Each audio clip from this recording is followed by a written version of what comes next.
अवसर दिया। आज अपनी बात रखने से पहले बहुजन समाज भजन में उन तमाम संतों, गुरुओं, महापुरुषों को नमन जिन्होंने बहुजन समाज की इस राजनीति को, बहुजन समाज की इस ताकत को और बहुजन समाज के इस कारवां को गति दी। साथियों, फूले शाहू अम्बेडकर की विचारधारा जो इस देश में दफना दी गई थी, फूले शाहू अम्बेडकर को ये देश, ये समाज, ये समूचा मानव समाज भूल गया था। साथियों, धन्य है मानवर कांशीराम साहब जिनकी आज पुण्यतिथि है। मैं उनको भी नमन करूंगा और अपने श्रद्धा सुमन अर्पित करूंगा। साथियों, मानवर कांशीराम साहब के बारे में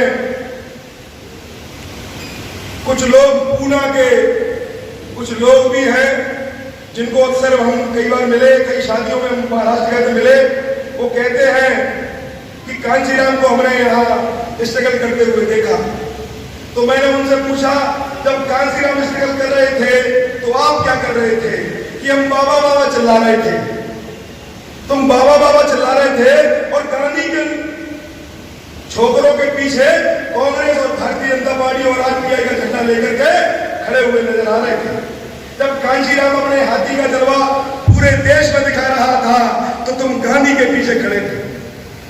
जब बाबा साहब अम्बेडकर का सच्चे सपूत कहे जाने वाले मानवर कांशीराम साहब ने ये कहा, अगर तुम बाबा के बच्चे हो, अगर तुम महात्मा ज्योतिराव फुले के बच्चे हो, अगर तुम साहू जी महाराज के बच्चे हो, चोखा मेला के बच्चे हो, बिरसा मुंडा के बच्चे हो, तो तुम्हें अपने समाज की विचारधारा, अपने समाज के महापुरुष जिसने पूर्ण मानव समाज के लिए काम किया, ऐसे महापुरुषों के पीछे खड़ा होना चाहिए।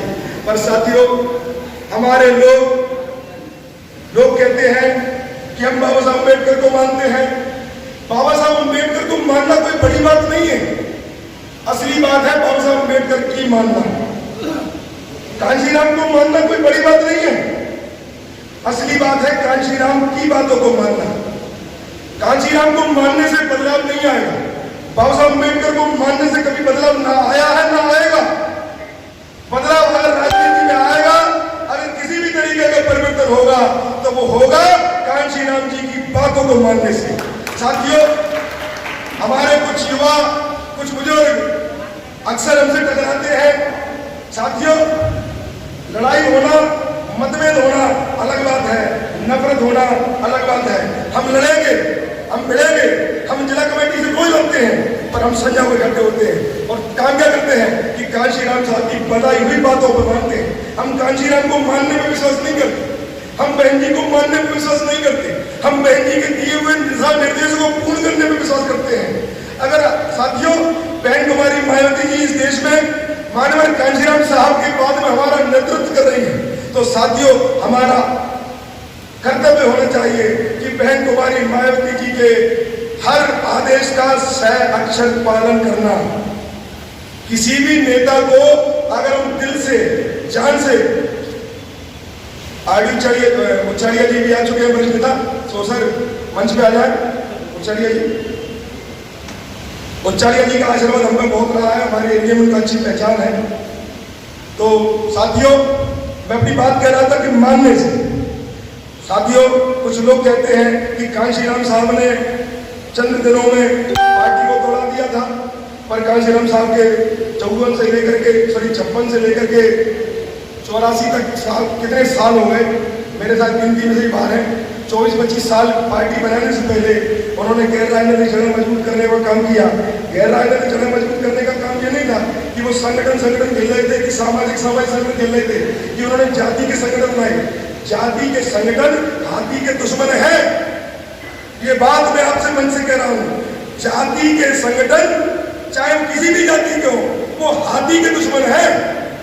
जाति सुधार नहीं होना चाहिए, व्यवस्था परिवर्तन की बढ़ाई होनी चाहिए। समाज सुधार के लिए संगठन नहीं होना चाहिए, समाज परिवर्तन व्यवस्था होना चाहिए। साथियों, आर्थिक उन्मूलन की बात करते हैं हम, आर्थिक उन्मूलन सरकार करती है, हम आर्थिक उन्मूलन नहीं कर सकते सामाजिक संगठन बना करके, हम सामाजिक परिवर्तन नहीं कर सकते सामाजिक संगठन बनाकर, हम राजनीतिक परिवर्तन नहीं करते सकते सामाजिक संगठन। अभी कुछ लोग कहते हैं, कुछ अम्बेडकरवादी जिन्होंने कांशीराम साहब के साथ में काम करने का दम रखते हैं, अभी सतीश चंद्र मिश्रा से नफरत है तो सतीश सिकरवार से भी नफरत करो। अगर सतीश मिश्रा से नफरत है तो नरोत्तम मिश्रा से भी नफरत करो। अगर नरोत्तम मिश्रा के तुम यार हो तो सतीश मिश्रा के भी तुम दुश्मन नहीं हो सकते। अगर तुम अम्बेडकरवादी हो तो तुम्हें अम्बेडकर की बात माननी है, ना कि गांधी की। हमें सत्ता परिवर्तन करना है, सत्ता का हस्तांतरण नहीं। सत्ता परिवर्तन और सत्ता हस्तांतरण दोनों शब्द अलग अलग हैं। मैं बहुत कठिन बोलता हूं। सत्ता परिवर्तन का मतलब होता है कि सत्ता में बैठे हुए सत्ताशाही लोगों से सत्ता सड़क पर खड़े हुए लोगों पर आ जाए, यह है सत्ता परिवर्तन। दिल्ली के 14 नंबर बंगले से सत्ता 18 नंबर बंगले में आ जाए, इसे कहते हैं सत्ता हस्तांतरण। क्या भारतीय जनता पार्टी के 14 एवेन्यू कार्यालय भोपाल से सरकार चलती है, अगर वो इंदिरा गांधी भवन में आ जाए 14 एवेन्यू पर, तो ये 500 मीटर सरकार सरकी है। सरकार कितनी सरकी? हमारे लोगों ने वोट दिया, सरकार सिर्फ 500 मीटर सरकी। आधा किलोमीटर में दोनों पार्टियों के कार्यालय है, उस कार्यालय से सरकार इस कार्यालय पे आ गई। कुछ परिवर्तन आया? मनुवाद का ढांचा एक है, इस हाथ से इस हाथ में सरकार आ गई, ये सत्ता का हस्तांतरण है। इस हाथ से इस हाथ में आ गई, तुमको क्या फर्क पड़ा? कांचीराम साहब कहते थे कि सत्ता का हस्तांतरण इस देश में दलितों, मजलूमों, पिछड़ों और अल्पसंख्यक समाज और अति पिछड़ाए और सवर्ण समाज के भी गरीब लोगों का दुश्मन अगर कोई है तो वो सत्ता का हस्तांतरण के लिए काम करने वाले लोग हैं, सत्ता के हस्तांतरण के लिए काम करने वाले लोग हैं। लोग कहते हैं कि कांचीराम साहब ने एक लंबा संघर्ष किया कांचीराम साहब संघर्ष किया। क्यों किया? क्योंकि सन 1956 में बाबा साहब के मरने के बाद बाबा साहब को इस देश में दफना दिया गया।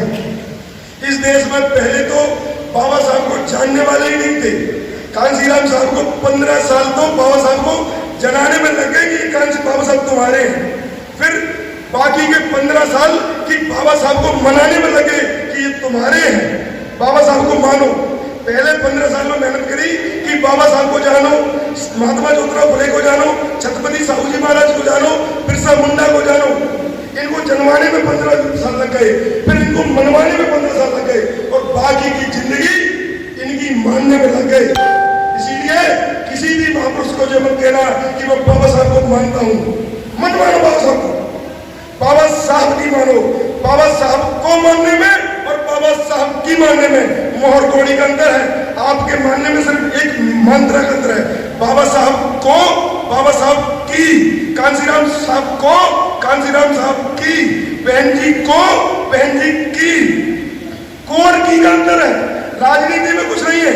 राजनीति समझना एक अलग बात है, राजनीति करना एक अलग बात है, और राजनीतिक समझ होना ये सबसे बड़ी बात है। हमारे समाज में राजनीति करने वाले लोग हैं, राजनीति की बात करने वाले लोग हैं, पर राजनीति को राजनीतिक समझ के रूप में समझना हमारे समाज को 40 साल में नहीं आ पाया। साथियों, 5000 साल की गुलामी है।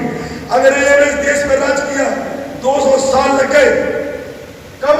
सन 1857 की क्रांति से लेकर के 47 तक 190 साल के समथिंग होते हैं, सॉरी 100 साल के समथिंग, 100 साल की समथिंग, 100 साल लड़ाई चली। 100 साल जब पूरे देश के लोग लगे, दलित लगे, सवर्ण लगे, गरीब लगे, अल्पसंख्यक लगे, लोहार लगे, किसान लगे, पढ़ाई लगे, तब जाके इस देश को आजाद करा पाया मुट्ठी भर लोगों से। और जो काले अंग्रेज इस देश में कब्जा करके बैठे हैं, अडानी, अंबानी, टाटा, बिरला, जो डालमिया, जिन्होंने सब जिनके पूंजीपतियों के गुलाम, चाहे वो अटल बिहारी की सरकार रही हो, चाहे जगजीवन की सरकार रही, सॉरी वो नाम के नाम तो जगजीवन के गुरु का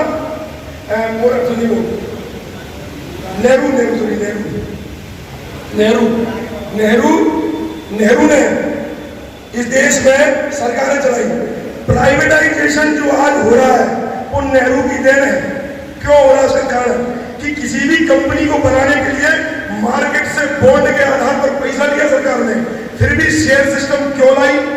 जब किसी कंपनी के शेयर मार्केट में 41% डालोगे, 49% शेयर मार्केट में डालोगे, तो एक ना एक दिन जब वो किसी व्यक्ति के पास 51% शेयर होल्डिंग हो जाएगी तो वो व्यक्ति उस कंपनी का मैनेजिंग डायरेक्टर बन जाएगा।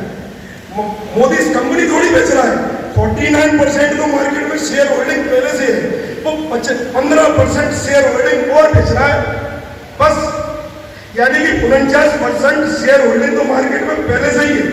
तो साथियों, मैंने बहुत कठिन बातें कही, इतनी बातें कहनी नहीं थी, पर साथियों कांशी राम को मत मानो, कांशी राम की मानो, बहन जी को मानने से काम नहीं चलेगा, बहन जी की मानने से काम चलेगा। इन्हीं बातों के साथ जय भीम, जय भारत, जो होता है खुदा हाफिज।